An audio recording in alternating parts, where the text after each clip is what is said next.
একটা মুহূর্ত আর জীবন মৃত্যুর মাঝখানে ৭১টি প্রাণ।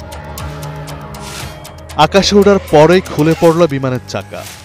পেছনে কক্সবাজার, সামনে ঢাকা রানওয়ে, আর মাঝখানে আতঙ্কে জমে যাওয়া যাত্রীদের নিঃশ্বাস।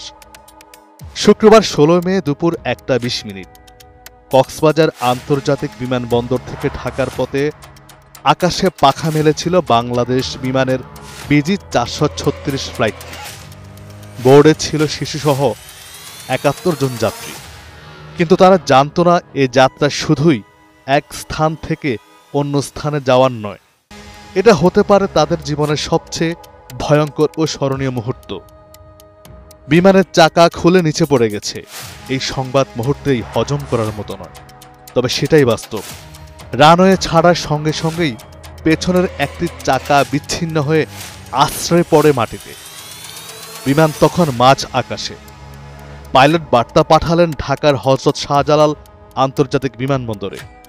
সঙ্গে সঙ্গে প্রস্তুত করা হলো ফায়ার সার্ভিস, মেডিকেল ইউনিট, জরুরি অবতরণের সকল প্রক্রিয়া। রানওয়ের পাশে তৎপর ইঞ্জিনিয়ারিং টিম। আকাশের উপর নির্ভর করেই নিচের পৃথিবী প্রস্তুত হচ্ছে ভয়ঙ্কর কোনো পরিণতির জন্য। কিন্তু কেবল প্রযুক্তি নয়, এখানে প্রমাণ হলো মানুষের দক্ষতা আর মনোবলের শক্তিও। বিমানের ককপিটে থাকা পাইলট অসম্ভবকে সম্ভব করে তুললেন। চাকা ছাড়াই উড়োজাহাজ অবতরণ করিয়ে ৭১ জন যাত্রীর প্রাণ বাঁচালেন। ফ্লাইট সেফটি বিভাগ বলেছে, হ্যাঁ, এমন ল্যান্ডিং সম্ভব, কিন্তু সেটা অলৌকিক আর চূড়ান্ত দক্ষতা ছাড়া অসম্ভব।